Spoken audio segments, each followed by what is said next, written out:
हरे कृष्णा, राधे राधे। आप सभी भक्तों का आज की कथा में हार्दिक स्वागत है। भगवान श्री कृष्ण और श्रीमती राधा रानी की कृपा सदैव आप और आपके समस्त परिवार पर बनी रहे। 9 मार्च 2024 आज है शनिवार का दिन और आज आप सुनेंगे फाल्गुन मास की कथा का 14वां अध्याय। और जिन भक्तों ने इससे पहले के अध्याय नहीं सुने हैं तो इस कथा को सुनने के बाद पिछले अध्याय जरूर सुन लीजिए। और हाँ, अगर आप शिवपुराण की कथा सुनना चाहते हैं तो मेरे दूसरे चैनल जिसका नाम है प्योरिटी ऑफ लाइफ, उस चैनल पर हर रोज शिवपुराण की वीडियो अपलोड होती है। अगर आप लोग चाहें तो उसे भी सुन सकते हैं। और अब भगवान श्री विष्णु का ध्यान करके आज की पावन कथा का प्रारंभ करते हैं। भीष्म जी बोले, हे भगवान, ये तो बड़े आश्चर्य की बात है कि वामन जी के द्वारा दानवराज बासकली बंधन में डाला गया, परंतु मैंने तो श्रेष्ठ ब्राह्मणों के मुख से ऐसी कथा सुन रखी है कि भगवान ने वामन रूप धारण करके राजा बलि को बांधा था और विरोचन कुमार बलि आज तक पाताल लोक में ही मौजूद हैं। अतः आप मुझसे बलि के बांधे जाने की कथा का वर्णन कीजिए। तब पुलस्त्य जी बोले कि हे नृपश्रेष्ठ, मैं तुम्हें सब बातें बताता हूँ। सुनो, पहली बार की कथा तो तुम सुन ही चुके हो।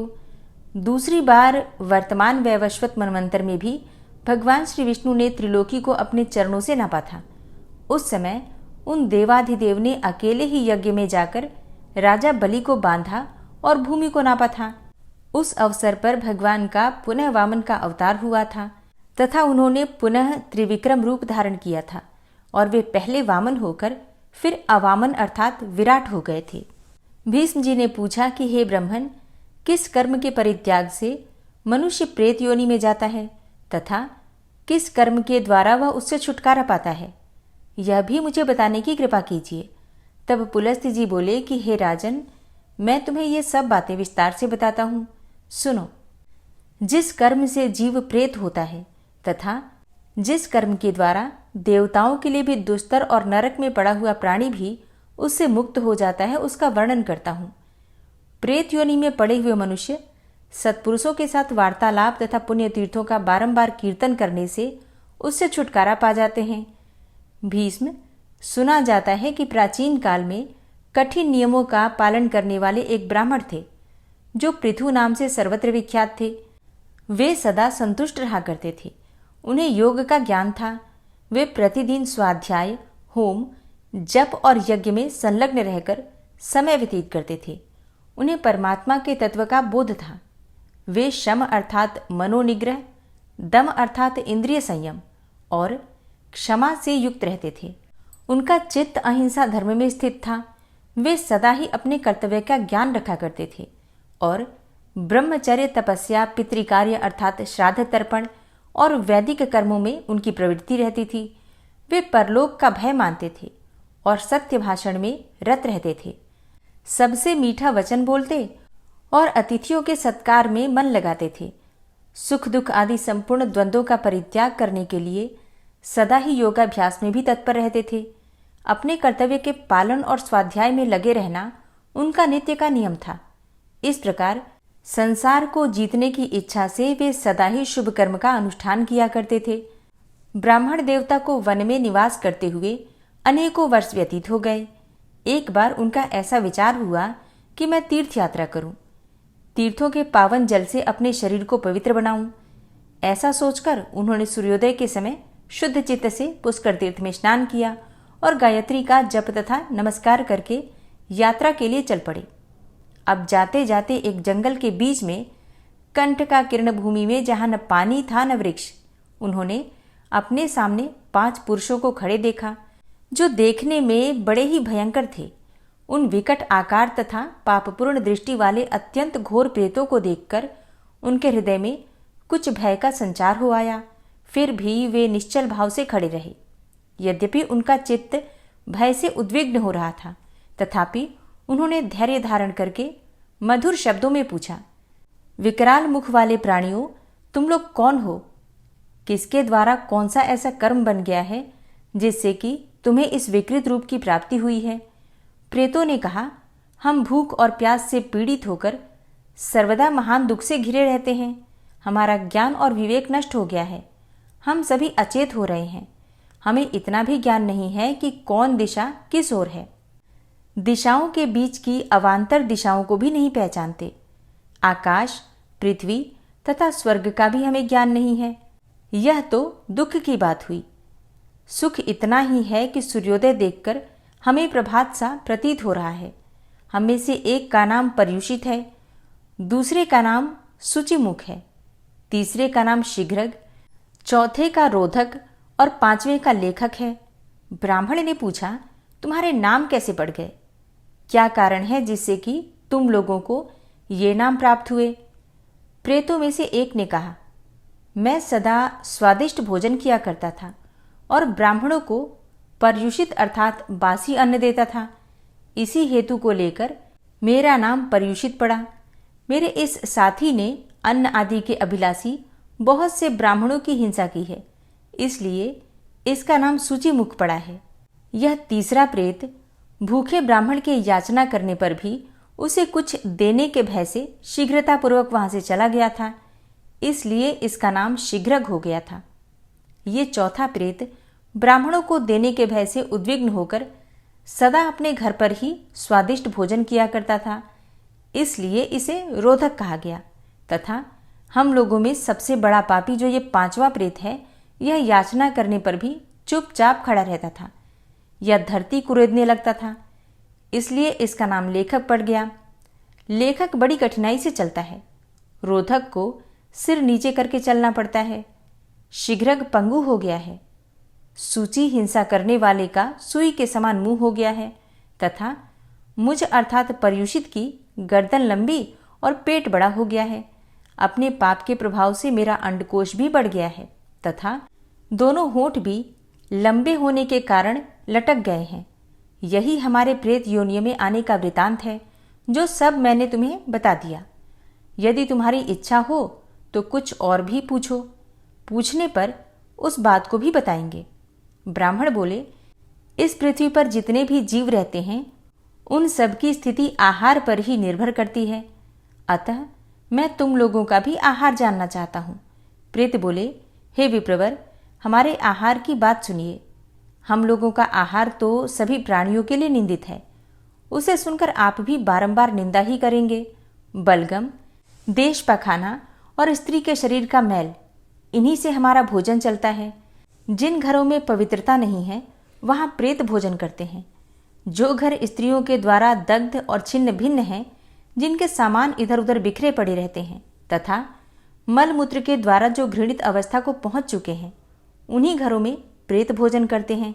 जिन घरों में मानसिक लज्जा का अभाव है, पतितों का निवास है, तथा जहाँ के निवासी लूटपाट का काम करते हैं, वहीं पर प्रेत भोजन करते हैं।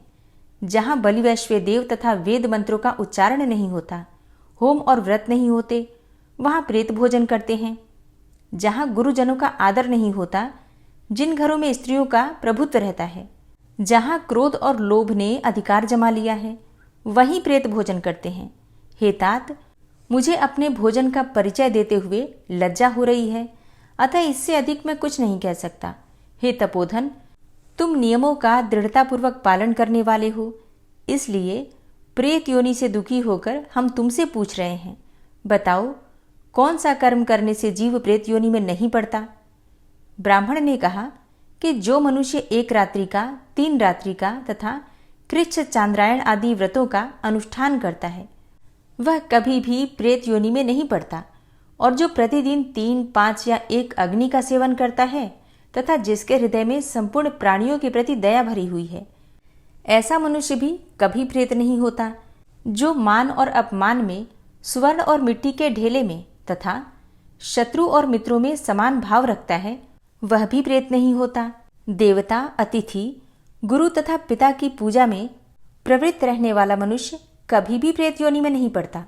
शुक्ल पक्ष में मंगलवार के दिन चतुर्थी तिथि आने पर उसमें जो श्रद्धापूर्वक श्राद्ध करता है, वह मनुष्य प्रेत नहीं होता। जिसने क्रोध को जीत लिया है, जिसमें डाह का सर्वथा अभाव है, अर्थात ईर्ष्या नहीं करता, जो तृष्णा और आसक्ति से रहित, क्षमामान और दानशील है, वह भी प्रेत योनि में नहीं जाता। जो गौ, ब्राह्मण, तीर्थ, पर्वत, नदी और देवताओं को प्रणाम करता है, वह मनुष्य प्रेत नहीं होता। प्रेत बोले, हे महामुने, आपके मुख से नाना प्रकार के धर्म सुनने को मिले। हम दुखी जीव हैं, इसलिए पुनः पूछते हैं, जिस कर्म से प्रेत योनि में जाना पड़ता है वह भी हमें बताइए। ब्राह्मण ने कहा, यदि कोई द्विज और विशेषतः ब्राह्मण शूद्र का अन्न खाकर उसे पेट में लिए ही वह मर जाए तो वह प्रेत होता है। जो आश्रम धर्म का त्याग करके मदिरा पीता, पराई स्त्री का सेवन करता तथा प्रतिदिन मांस खाता है, उस मनुष्य को प्रेत होना पड़ता है। जो ब्राह्मण यज्ञ के अनाधिकारी पुरुषों से यज्ञ करवाता है, अधिकारी पुरुषों का त्याग करता है और शूद्र की सेवा में रत रहता है, वह भी प्रेत योनि में जाता है। जो मित्र की धरोहर को हड़प लेता है, शूद्र का भोजन बनाता है, विश्वासघात करता है तथा कूटनीति का आश्रय लेता है, ऐसा मनुष्य निश्चय ही प्रेत होता है। ब्रह्म हत्यारा, गोघाती, चोर, शराबी, गुरुपत्नी के साथ संभोग करने वाला तथा भूमि और कन्या का अपहरण करने वाला निश्चय ही प्रेत होता है। जो पुरोहित नास्तिकता में प्रवृत्त होकर अनेकों ऋत्विजों के लिए मिली हुई दक्षिणा को अकेले ही हड़प लेता है, उसे निश्चय ही प्रेत होना पड़ता है। विप्रवर पृथु जब इस प्रकार उपदेश कर रहे थे, उसी समय आकाश में सहसा ही नगारे बजने लगे। हजारों देवताओं के हाथ से छोड़े हुए फूलों की वर्षा होने लगी और प्रेतों के लिए चारों ओर से विमान आ गए। आकाशवाणी हुई कि इन ब्राह्मण देवता के साथ वार्तालाप और पुण्य कथा का कीर्तन करने से तुम सब प्रेतों को दिव्य गति की प्राप्ति हुई है। इस प्रकार सत्संग के प्रभाव से उन प्रेतों का उद्धार हो गया। हे गंगानंदन, यदि तुम्हें कल्याण साधन की आवश्यकता है तो तुम आलस्य छोड़कर पूर्ण प्रयत्न करके सत्पुरुषों के साथ वार्तालाप और सत्संग करो। यह 5 प्रेतों की कथा संपूर्ण धर्मों का तिलक है। जो मनुष्य इसका 1 लाख पाठ करता है, उसके वंश में कोई प्रेत नहीं होता। जो अत्यंत श्रद्धा और भक्ति के साथ इस प्रसंग का बारंबार श्रवण करता है, वह भी प्रेत योनि में नहीं पड़ता। भीष्म जी ने पूछा कि हे ब्राह्मण, पुष्कर की स्थिति अंतरिक्ष में क्यों कर बतलाई गई है? धर्मशील मुनि इस लोक में उसे कैसे प्राप्त करते हैं और किस किसने इसे प्राप्त किया है? पुलस्त्य जी बोले, राजन, एक समय की बात है, दक्षिण भारत के निवासी 1 करोड़ ऋषि पुष्कर तीर्थ में स्नान करने के लिए आए, किंतु पुष्कर तो आकाश में स्थित हो गया। यह जानकर वे समस्त मुनि प्राणायाम में तत्पर होकर पर ब्रह्म का ध्यान करते हुए 12 वर्षों तक वहीं खड़े रह गए। तब ब्रह्मा जी, इंद्र आदि संपूर्ण देवता तथा ऋषि महर्षि आकाश में अलक्षित होकर उन्हें पुष्कर प्राप्ति के लिए अत्यंत दुष्कर नियम बताते हुए बोले, हे द्विजगण, तुम लोग मंत्रों के द्वारा पुष्कर का आवाहन करो। आपो ही छामयो इत्यादि 3 ऋचाओं का जप करने से यह तीर्थ तुम्हारे समीप आ जाएगा और अघमर्षण मंत्र का जप करने से पूर्ण फलदायक होगा। उन ब्रह्मर्षियों की बात समाप्त होने पर उन सब मुनियों ने वैसा ही किया। ऐसा करने से वे परम पावन बन गए और उन्हें पुष्कर प्राप्ति का पूरा पूरा फल मिल गया। हे राजन, जो कार्तिक की पूर्णिमा को पुष्कर में स्नान करता है, वह परम पवित्र हो जाता है। ब्रह्मा जी के सहित पुष्कर तीर्थ सबको पुण्य प्रदान करने वाला है। वहां आने वाले सभी वर्णों के लोग अपने पुण्य की वृद्धि करते हैं। वे मंत्र ज्ञान के बिना ही ब्राह्मणों के तुल्य हो जाते हैं, इसमें तनिक भी संदेह नहीं है। यदि कार्तिक की पूर्णिमा को कृतिका नक्षत्र हो तो उसे स्नान दान के लिए अत्यंत उत्तम समझना चाहिए। यदि उस दिन भरणी नक्षत्र हो तो भी वह तिथि मुनियों द्वारा परम पुण्यदायिनी बतलाई गई है, और यदि उस तिथि को रोहिणी नक्षत्र हो तो वह महाकार्तिकी पूर्णिमा कहलाती है। उस दिन का स्नान देवताओं के लिए भी दुर्लभ है। यदि शनिवार, रविवार तथा बृहस्पतिवार, इन तीनों दिनों में से किसी भी दिन उपर्युक्त 3 नक्षत्रों में से कोई नक्षत्र हो तो उस दिन पुष्कर में स्नान करने वाले को निश्चय ही अश्वमेघ यज्ञ का पुण्य होता है। उस दिन किया हुआ दान और पितरों का तर्पण अक्षय हो जाता है। यदि सूर्य विशाखा नक्षत्र पर और चंद्रमा कृतिका नक्षत्र पर हो तो पद्मक नामक योग बनता है, और यह पुष्कर में अत्यंत ही दुर्लभ माना गया है। जो आकाश से उतरे हुए ब्रह्मा जी के इस शुभ तीर्थ में स्नान करते हैं, उन्हें महान अभ्युदयशाली लोकों की प्राप्ति होती है। हे महाराज, उन्हें दूसरे किसी पुण्य के करने या न करने की लालसा नहीं रहती। यह मैंने सच्ची बात कही है। पुष्कर इस पृथ्वी पर सब तीर्थों में श्रेष्ठ बताया गया है। संसार में इससे बढ़कर पुण्य तीर्थ दूसरा कोई नहीं है। कार्तिक की पूर्णिमा को यह विशेष पुण्यदायक होता है। वहां उदुम्बर वन से सरस्वती का आगमन हुआ है और उसी के जल से मुनिजन सेवित पुष्कर तीर्थ भरा हुआ है। सरस्वती ब्रह्मा जी की पुत्री हैं। वह पुण्य सलीला और पुण्यदायिनी नदी है। वंश स्तंभ से विस्तृत आकार धारण करके वह उत्तर की ओर प्रवाहित हुई हैं। इस रूप में कुछ दूर जाकर वह फिर से पश्चिम की ओर बहने लगती हैं और वहां के प्राणियों पर दया करने के लिए अदृश्य भाव का परित्याग करके स्वच्छ जल की धारा बहाती हुई प्रकट रूप में स्थित होती हैं। कनका, सुप्रभा, नंदा, प्राची और सरस्वती ये 5 स्रोत पुष्कर में विद्यमान हैं। इसलिए ब्रह्मा जी ने सरस्वती को पंचश्रोता कहा है। उसके तट पर अत्यंत सुंदर तीर्थ और मंदिर हैं जो सब ओर से सिद्धों और मुनियों द्वारा सेवित हैं। उन सब तीर्थों में सरस्वती ही धर्म का हेतु है। वहां स्नान करने, जल पीने तथा स्वर्ण आदि दान करने से महानदी सरस्वती अक्षय फल उत्पन्न करती हैं। मुनीश्वर गण अन्न और वस्त्र का दान श्रेष्ठ बतलाते हैं। जो मनुष्य सरस्वती तटवर्ती तीर्थों में इन वस्तुओं का दान करते हैं, उनका दान धर्म का साधक और अत्यंत उत्तम माना गया है। जो स्त्री या पुरुष संयम में रहकर प्रयत्नपूर्वक उन तीर्थों में उपवास करते हैं, वे ब्रह्मलोक में जाकर यथेष्ट आनंद का अनुभव करते हैं।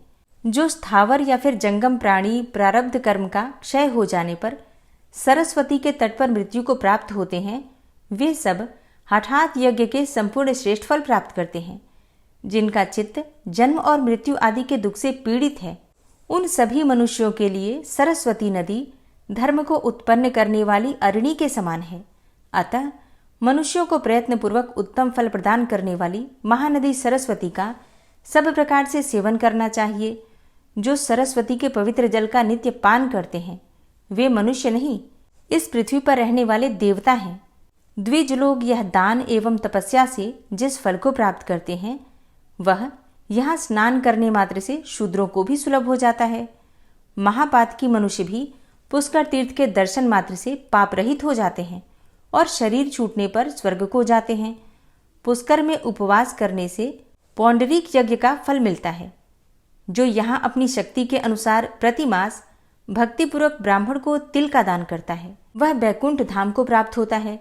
और जो मनुष्य वहाँ शुद्ध वृत्ति से रहकर 3 रात तक उपवास करते हैं और ब्राह्मणों को दान देते हैं, धन का दान देते हैं, वे मरने के पश्चात ब्रह्मा का रूप धारण करके विमान पर आरूढ़ होकर ब्रह्मा जी के साथ सायुज्य को मोक्ष को प्राप्त हो जाते हैं। पुष्कर में गंगोद्भेद नाम का तीर्थ है, जहाँ नदियों में श्रेष्ठ गंगा जी सरस्वती को देखने के लिए आई थी। उस समय वहां आकर गंगा जी ने कहा, सखी, तुम तो बड़ी सौभाग्यशालिनी हो। तुमने देवताओं का वह दुष्कर कार्य किया है जिसे दूसरा कोई कभी नहीं कर सकता था। हे महाभागे, इसलिए देवता भी तुम्हारा दर्शन करने आए हैं। तुम मन, वाणी, शरीर और क्रिया के द्वारा इनका सत्कार करो। पुलस्त्य जी कहते हैं कि गंगा जी के ऐसा कहने पर ब्रह्म कुमारी सरस्वती उन सुरेश्वरों की पूजा करके फिर अपने सखियों से मिली। ज्येष्ठ और मध्यम पुष्कर के बीच उनका विश्वविख्यात समागम हुआ था। वहां सरस्वती का मुख पश्चिम दिशा की ओर और गंगा का उत्तर की ओर है।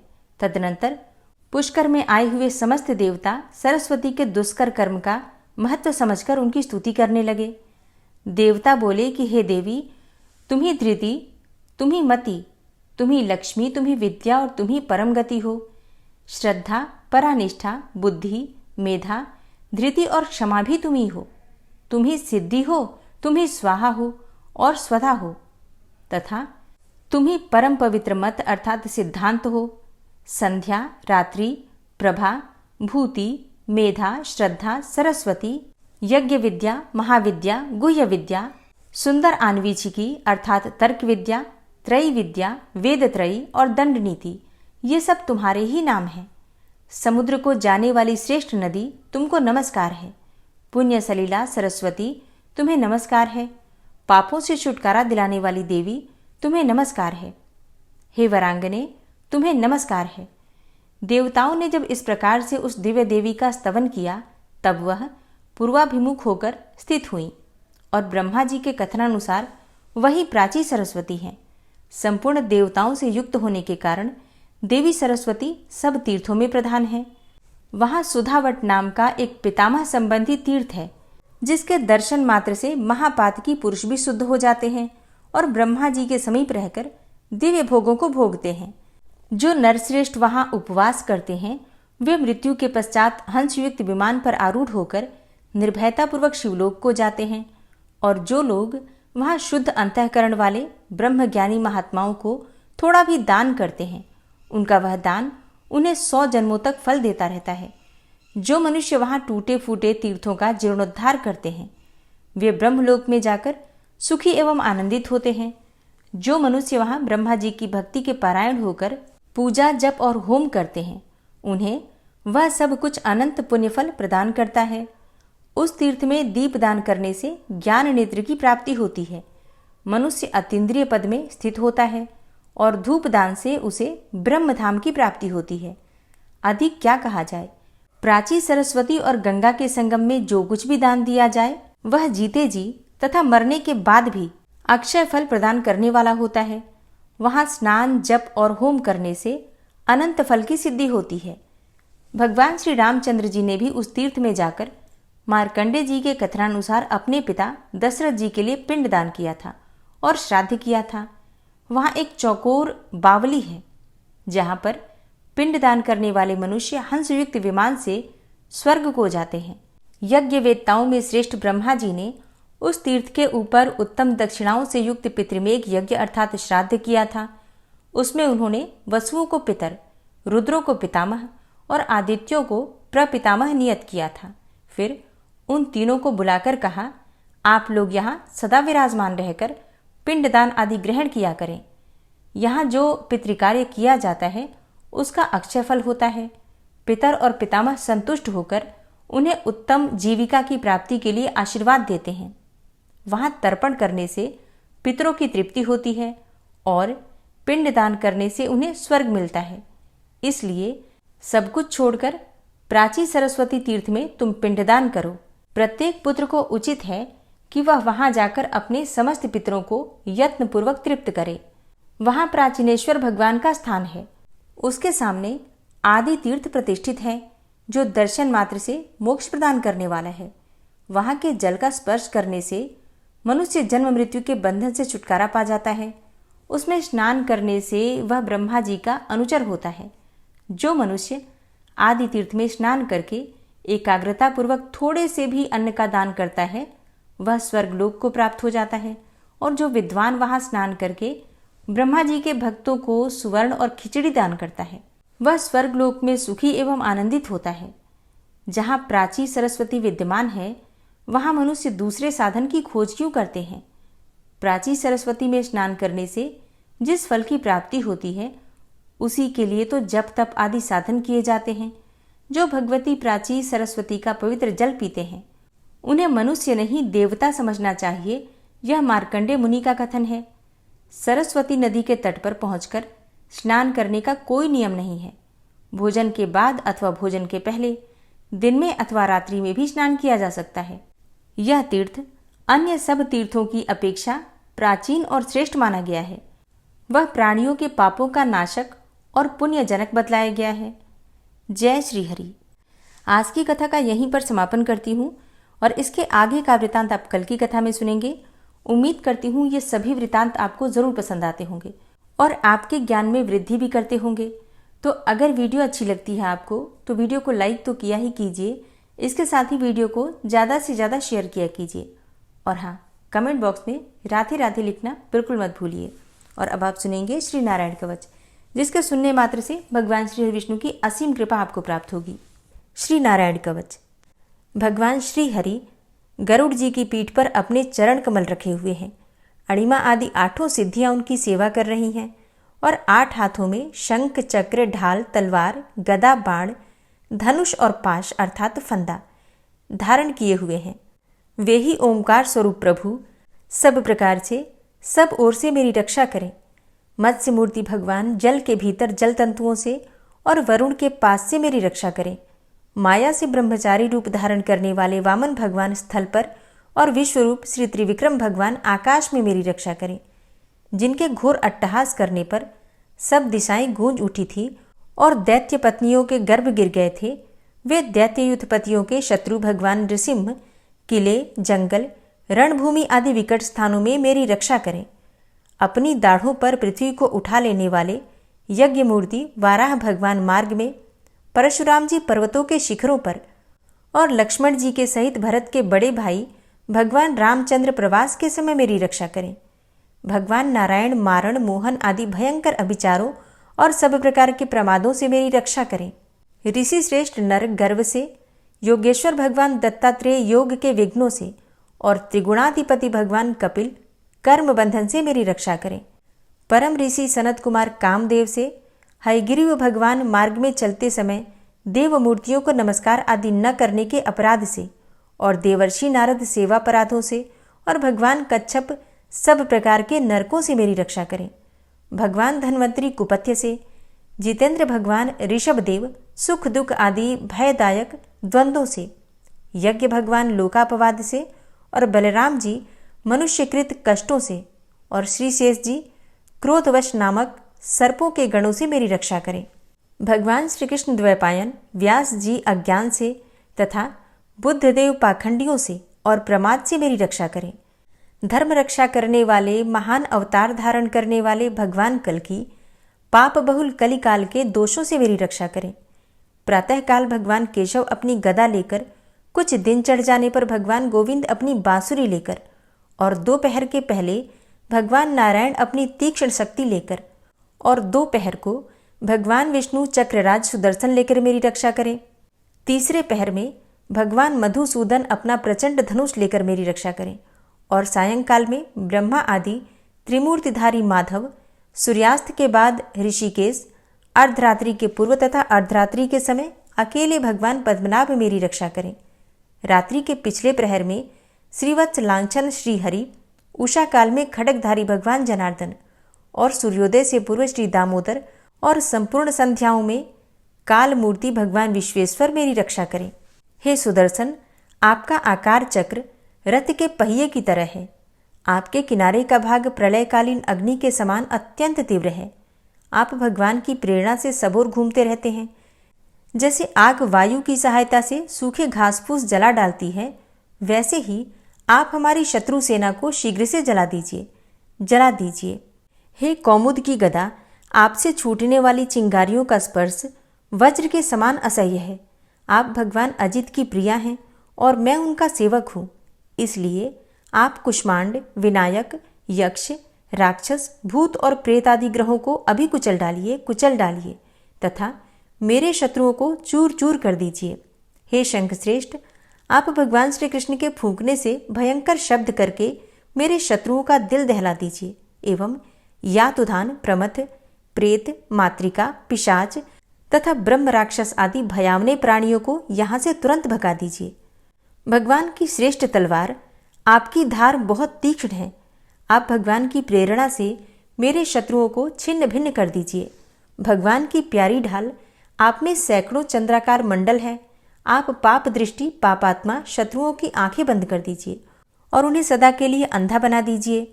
सूर्य आदि ग्रह, धूमकेतु, पुच्छल तारे आदि केतु, दुष्ट मनुष्य, सर्प आदि रेंगने वाले जंतु, दाढ़ों वाले हिंसक पशु, भूत प्रेत आदि तथा पापी प्राणियों से हमें जो भय हो और जो हमारे मंगल के विरोधी हो, वे सभी भगवान के नाम, रूप तथा आयुधों का कीर्तन करने से तत्काल नष्ट हो जाएं।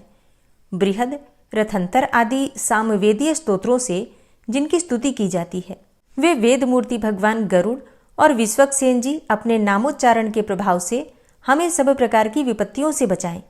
श्रीहरि के नाम, रूप, वाहन, आयुध तथा श्रेष्ठ पार्षद हमारी बुद्धि, इंद्रिय, मन और प्राणों को सब प्रकार की आपत्तियों से बचाएं। जितना भी कार्य अथवा कारण रूप जगत है, वह वास्तव में भगवान ही है। इस सत्य के प्रभाव से हमारे सारे उपद्रव नष्ट हो जाएं। जो लोग ब्रह्म और आत्मा की एकता का अनुभव कर चुके हैं, उनकी दृष्टि में भगवान का स्वरूप समस्त विकल्पों से रहित है, भेदों से रहित है। फिर भी वे अपनी माया शक्ति के द्वारा भूषण, आयुध और रूप नामक शक्तियों को धारण करते हैं। यह बात निश्चित रूप से सत्य है। इस कारण सर्वज्ञ, सर्वव्यापक भगवान श्रीहरि सदा सर्वत्र सब स्वरूपों से हमारी रक्षा करें। जो अपने भयंकर अट्टहास से सब लोगों के भय को भगा देते हैं और अपने तेज से सबका तेज ग्रस लेते हैं, वे भगवान नृसिंह दिशा विदिशा में नीचे ऊपर बाहर भीतर सब ओर से हमारी रक्षा करें। हे देवराज इंद्र, मैंने तुम्हें यह नारायण कवच सुना दिया है। इस कवच से तुम अपने को सुरक्षित कर लो, बस फिर तुम अनायास ही सब दैत्य युद्धपतियों को जीत कर लोगे। इस नारायण कवच को धारण करने वाला पुरुष जिसको भी अपने नेत्रों से देख लेता है अथवा पैर से छू देता है, तत्काल समस्त भयों से वो मुक्त हो जाता है। जो इस वैष्णवी विद्या को धारण कर लेता है उसे राजा, डाकू, प्रेत, पिशाच आदि और बाघ आदि हिंसक जीवों से कभी किसी प्रकार का भय नहीं होता। हे देवराज, प्राचीन काल की बात है, एक कौशिक गोत्री ब्राह्मण ने इस विद्या को धारण करके योग धारणा से अपना शरीर मरुभूमि में त्याग दिया। अब जहां उस ब्राह्मण का शरीर पड़ा था उसके ऊपर से एक दिन गंधर्वराज चित्ररथ अपनी स्त्रियों के साथ विमान पर बैठकर निकले। वहां आते ही वे नीचे की ओर सिर किए विमान सहित आकाश से पृथ्वी पर गिर पड़े। इस घटना से उनके आश्चर्य की सीमा न रही जब उन्हें बालखिल्य मुनियों ने बतलाया कि यह नारायण कवच धारण करने का प्रभाव है। तब उन्होंने उस ब्राह्मण देव की हड्डियों को ले जाकर पूर्ववाहिनी सरस्वती नदी में प्रवाहित कर दिया और फिर स्नान करके वे अपने लोक को चले गए। श्री सुखदेव जी कहते हैं, हे परीक्षित, जो पुरुष इस नारायण कवच को समय पर सुनता है और जो आदर पूर्वक इसे धारण करता है उसके सामने सभी प्राणी आदर से झुक जाते हैं और वह सब प्रकार के भयों से मुक्त हो जाता है। हे परीक्षित, शतक्रतु इंद्र ने आचार्य विश्वरूप जी से यह वैष्णवी विद्या प्राप्त करके रणभूमि में असुरों को जीत लिया और वे त्रैलोक्य लक्ष्मी का उपभोग करने लगे। श्री नारायण कवच संपूर्ण हुआ।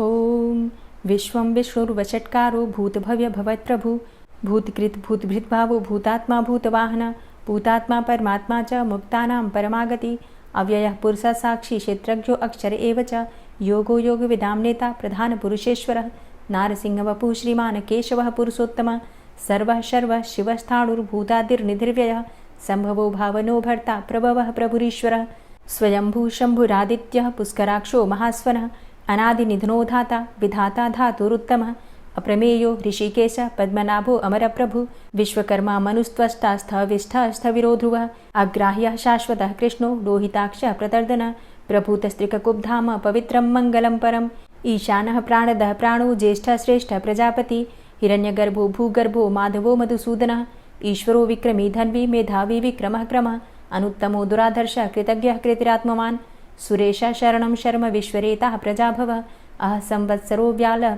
प्रत्ययः सर्वदर्शनः अजः सर्वेश्वरः सिद्धः सिद्धे सर्वादिर्च्युतः वृषाकपिर्मेयात्मा सर्वयोगविनिश्रितः वसुर्वसुमनः सत्यः समात्मा संमितः समः अमोघः पुण्डरीकाक्षो वृषकर्मा वृषाकृतिः रुद्रो बहुशिरा बभ्रुर्विश्वयोनिः शुचिश्रवः अमृतः शाश्वतस्थाणुर्वरारोहो महातपः सर्वगः सर्वविद्भानुर्विश्वक्सेनो जनार्दनः वेदो वेदविद्व्यङ्गो वेदाङ्गो वेदवित्कविः लोकाध्यक्षः सुराध्यक्षो धर्माध्यक्षः कृताकृतः चतुरात्मा चतुर्व्यूहश्चतुर्द्रष्टश्चतुर्भुजः भ्राजिष्णुर्भोजनं भोक्ता सहिष्णुर्जगदाति च अनघो विजयो जेता विश्वयोनिः पुनर्वसु उपेन्द्रो वामनः प्रांशुर्मोघः शुचिरुर्जितः अतीन्द्रः संग्रहः सर्गो धृतात्मा नियमो यमः वेद्यो वैद्यः सदा योगी वीरः माधवो मधु अतीन्द्रियो महामायो महोत्साहो महाबलः महाबुद्धिर्महावीर्यो महाशक्तिर्महाद्युतिः अनिर्देश्य वपुः श्रीमान् मेयात्मा महाधृतिर् महिश्वासो महीभर्ता श्रीनिवासः सतां गति अनिरुद्ध सुरानन्दो गोविन्दो गोविन्दाम्पति मरीचिर्दमनो हंस सुपर्णो भुजगोत्तम हिरण्यनाभ सुतपा पद्मनाभ प्रजापति अमृत्यु सर्वदिक्सिंह संधाता संधिमानस्थिर अजो दूर्मर्षणः शास्ता विश्रुतात्मा सुरारिः गुरुर्गुर्तमो धाम सत्य सत्यपराक्रम निमिषो अनिमिषो श्रग्वी वाचस्पतिरुदारधि अग्रणिर्ग्रामणी श्रीमान् न्यायो नेता समीरण सहस्रमूर्धा विश्वात्मा सहस्राक्ष सहस्रपात् आवर्तनो निवृत्तात्मा संवृतः संप्रमर्दन अह संवर्तको वहनिर्निलोधरणीधरः सुप्रसादः प्रसन्नात्मा विश्वदृग् विशुभुग् विभु सत्कर्ता सत्कृतः साधु जहर्नुर्नारायणो नरः असंख्येयो अप्रमेयात्मा विशिष्टशिष्टकृच्छुवि सिद्धार्थ सिद्धसंकल्प सिद्धिदः सिद्धिसाधनः वृषाहि वृषभो विष्णुर्विष्पर्वा वृषोदरः वर्धनो वर्धमानश्च विविक्तः श्रुतिसागरः सुभुजो दूर्धरो वाग्मी महेन्द्रो वसुदो वसु नैकरूपो बृहद्रूप शिपिविष्टः प्रकाशनः ओजस्तेजो द्युतिधर प्रकाशात्मा प्रतापनः रिद्धस्पष्टाक्षरो मन्त्रश्चन्द्रांशुर्भास्करदुतिः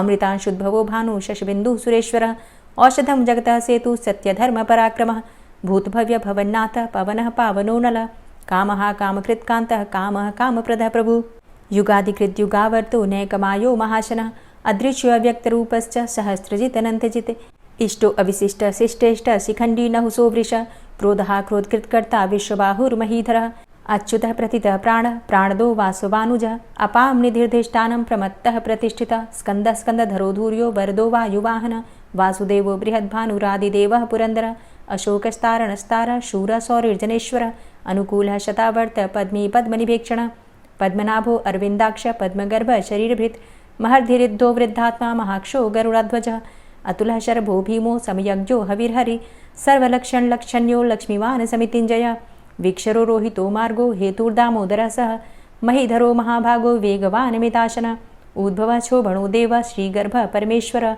करणं कारणं कर्ता विकर्ता गहनो गुहः व्यवसायो व्यवस्थान संस्थान स्थानदो ध्रुवः परर्थी परमस्पस्तुष्टः पुष्टः सुभेक्षणः रामो विरामो विरजो मार्गो नेयो नयोनयः वीरः शक्तिमतां श्रेष्ठो धर्मो धर्मविदुत्तमः वैकुण्ठः पुरुषः प्राणः प्राणदः प्रणवः पृथुः हिरण्यगर्भः शत्रुघ्नो व्याप्तो वायुरुधोक्षजः ऋतुः सुदर्शनः कालः परमेष्ठी परिग्रहः उग्रः संवत्सरो दक्षो विश्रामो विश्वदक्षिणः विस्तारस्थावरस्थाणु प्रमाणं बीजमव्ययम् अर्थो अनर्थो महाकोशो महाभोगो महाधनः अनिर्विण्णः स्थविष्टोऽभूत् धर्मयुपो महामख नक्षत्रनेमिर्नक्षत्री क्षमा क्षामः समीहनः यज्ञ इज्यो महेज्यश्च क्रतुः सत्रं सतां गतिः सर्वदर्शी विमुक्तात्मा सर्वज्ञो ज्ञानमुत्तमं सुव्रतः सुमुखः सुष्मा सुघोषः सुखदः सुहृतः मनोहरो जित्क्रोधो वीरबाहुर्विदारणः स्वापनः स्ववसो व्यापी नैकात्मा नैककर्मकृत् वत्सरो वत्सलो वत्सी रत्नगर्भो धनेश्वरः धर्मगुप्त धर्मकृद्धर्मी सदसक्षरमक्षरम् अविज्ञाता सहस्रांशुर्विधाता कृतलक्षणः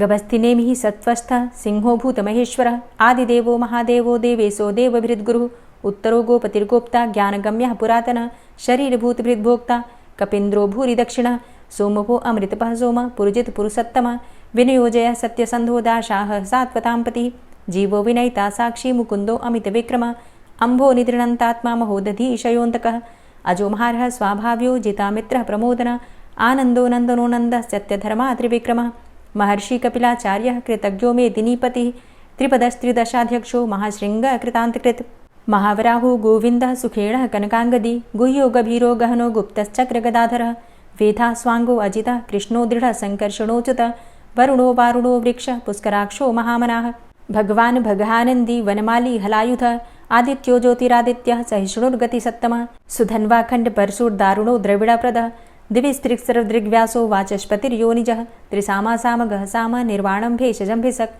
सन्न्यासकृच्छमः शान्तो निष्ठा शान्तिः परायणं शुभाङ्गः शान्तिदस्रष्टा कुमुदः कुवलेशय गोहितो गोपतिर्गोप्ता वृषभाक्षो वृषाप्रिया अनिवर्ति निवृतात्मा संक्षेप्ता चेमकृच्छिवः श्रीवत्सवक्षा श्रीवास श्रीपति श्रीमताम्बरः श्रीधर श्रीश श्रीनिवास श्रीनिधि श्रीविभावन श्रीधर श्रीकर श्रेय श्रीमान लोकत्रयाश्रय स्वक्ष स्वंग शतानंदो नंदिर्ज्योतिर्गणेश्वर विजितात्मा विधेयात्मा सत्कीर्तिश्छिन्न संशय उदीर्ण सर्वतक्षसुर निशा शाश्वत स्थिर भूषयो भूषणो भूतिर्विशोकः शोकनाशन अर्चिष्मानर्चित कुंभो विशुद्धात्मा विशोधन अनिरुद्धो अप्रतिरथ प्रद्युम्नो अमित विक्रमः कालिनेमि निहावीर शौरी सूर्जनेश्वर त्रिलोकात्मा त्रिलोकेशः केशवः केशिहारी कामदेवः कामपालः कामीकान्तः कृतागमः अनिर्देशवपुर्विष्णोर्वीरो अनन्तो धनञ्जयः ब्रह्मण्यो ब्रह्मकृद्ब्रह्मा ब्रह्म ब्रह्म विवर्धन ब्रह्मविद् ब्राह्मणे ब्रह्मी ब्रह्मज्ञो ब्राह्मणप्रियः महाक्रमो महाकर्मा महातेजा महोरगः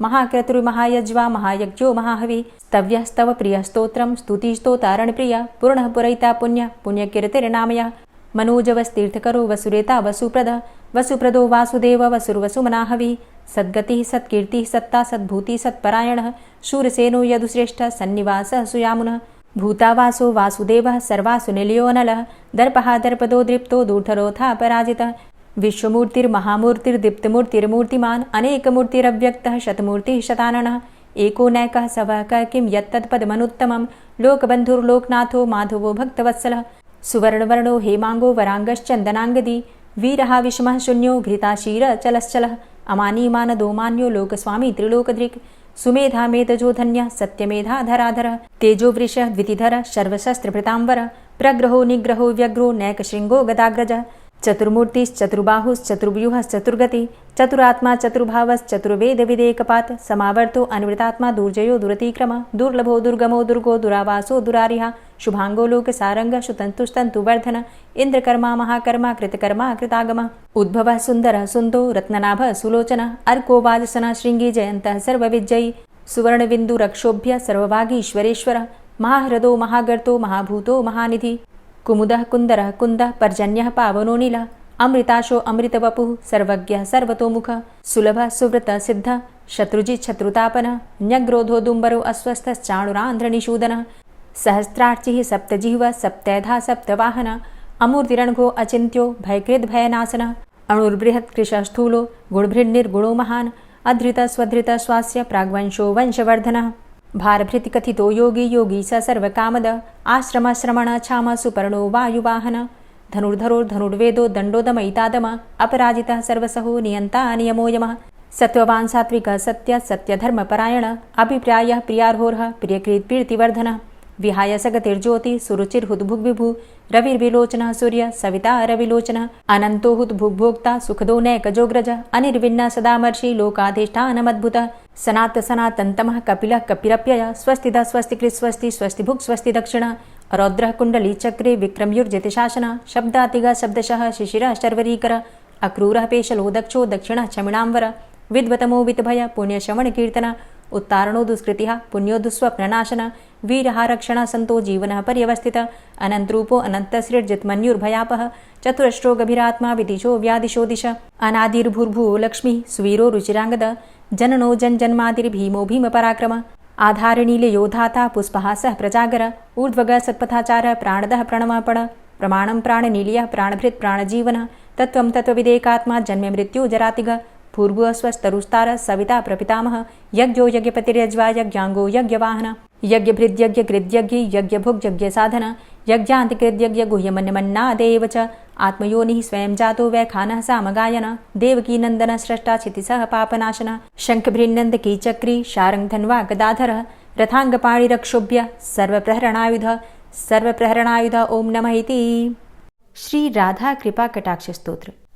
मुनीन्द्रवृन्दवन्दिते त्रिलोकशोकहारिणि प्रसन्नवक्त्रपङ्कजे निकुञ्जभूविलासिनी व्रजेन्द्रभानुनन्दिनी व्रजेन्द्रसूनुसङ्गते कदा करिष्यसि मां कृपाकटाक्षभाजनम् अशोकवृक्षवल्लरी वितानमण्डपस्थिते प्रवालबालपल्लव प्रभारुणान्ध्रिकोमले वराभयस्फुरत्करे प्रभूतसम्पदालये कदा करिष्यसि मां कृपाकटाक्षभाजनम् अनङ्गरङ्गमङ्गलं प्रसङ्गभङ्गुरं भ्रुवां सविभ्रमं ससम्भ्रमं दृगन्तबाणपातने निरन्तरं वशीकृत प्रतीतनन्दनन्दने कदा करिष्यसि मां कृपाकटाक्षभाजनम्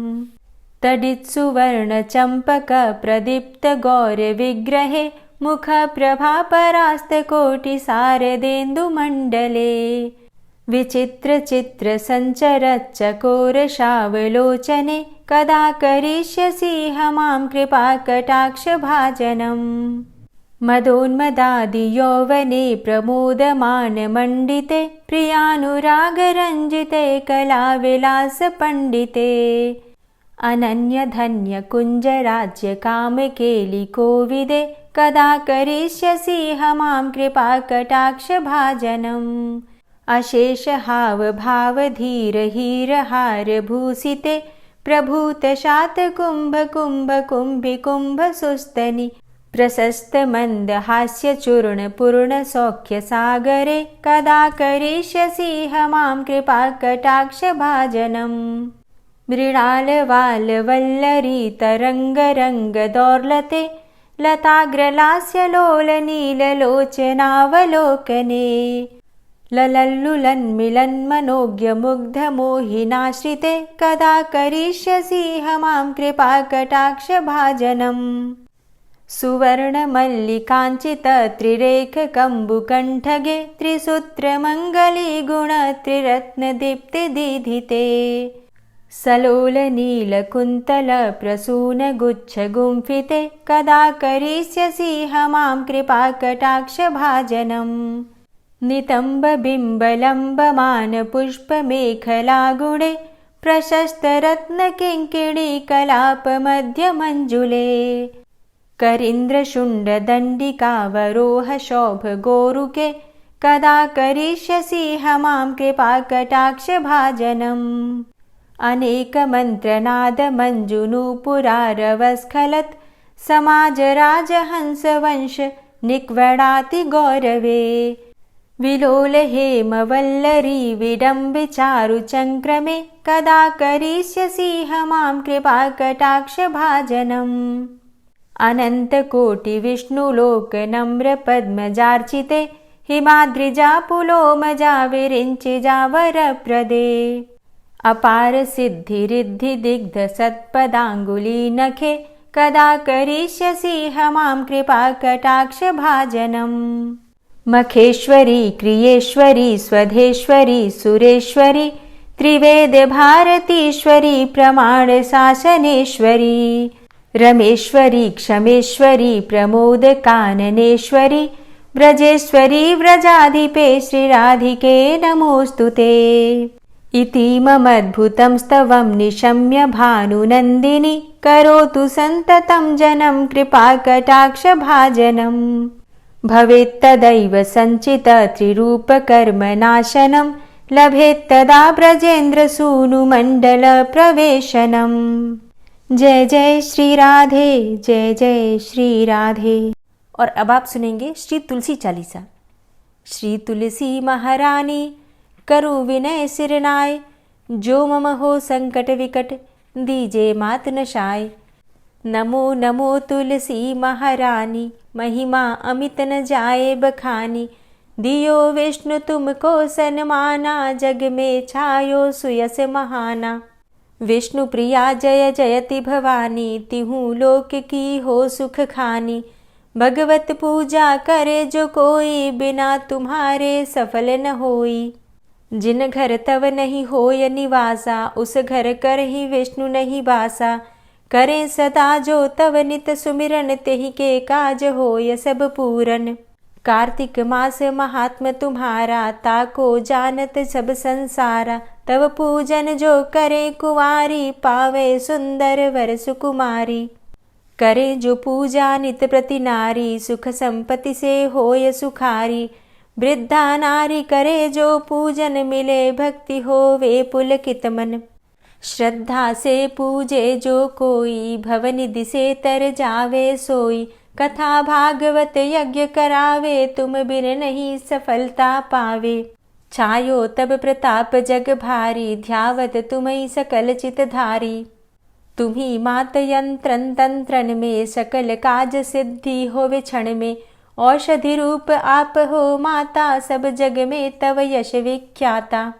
देव ऋषि मुनि और तपधारी, करत सदा तव जय जयकारी।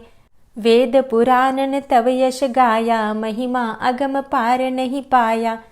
नमो नमो जय जय सुख कारणि, नमो नमो जय दुख निवारणी। नमो नमो सुख संपत्ति देनी, नमो नमो अघ काटन चेनी। नमो नमो भक्तन दुख हरणी, नमो नमो दुष्टन मद छेनी। नमो नमो भव पार उतारणी, नमो नमो परलोक सुधारणी। नमो नमो निज भक्त उबारणी, नमो नमो जन काज सवारणी। नमो नमो जय कुमति नशावनी, नमो नमो सब सुख उपजावनी। जयति जयति जय तुलसी माई, ध्याऊं तुमको शीश नवाई। निज जन जानी मोहि अपनाओ, बिगड़े कारज आप बनाओ। करूं विनय मैं मात तुम्हारी, पूर्ण आशा करहु हमारी। शरण चरण कर जोरी मनाऊं, निश दिन तेरे ही गुण गाऊं। करहु मात अब मो पर दाया, निर्मल होए सकल मम काया। मांगू मातु यही बर दीजे, सकल मनोरथ पूर्ण कीजे। जानू नहीं कछु नेम आचारा, क्षमहु मातु अपराध हमारा। 12 मास करे जो पूजा, तासम जग में और नहीं दूजा। प्रथम ही गंगा जल मंगवावे, फिर सुंदर स्नान करावे। चंदन अक्षत पुष्प चढ़ावे, धूप दीप नैवेद्य लगावे। करे आचमन गंगा जल से, ध्यान करे हृदय निर्मल से। पाठ करे फिर 40 की, स्तुति करे मात तुलसा की। यह विधि पूजा करे हमेशा, ताके तन नहीं रहे कलेशा। करे मास कार्तिक का साधन, सोवे नित पवित्र हुई जाहि। है यह कथा महासुखदाई, पढ़े सुने सो भव तर जाई। यह श्री तुलसी 40 पाठ करे जो कोय, गोविंद सो फल पावही, जो मन इच्छा होय। तुलसी 40 संपूर्ण। और अब आप सुनेंगे तुलसी महारानी की आरती। तुलसी महारानी नमो नमो, हरि की पटरानी नमो नमो। तुलसी महारानी नमो नमो, हरि की पटरानी नमो नमो।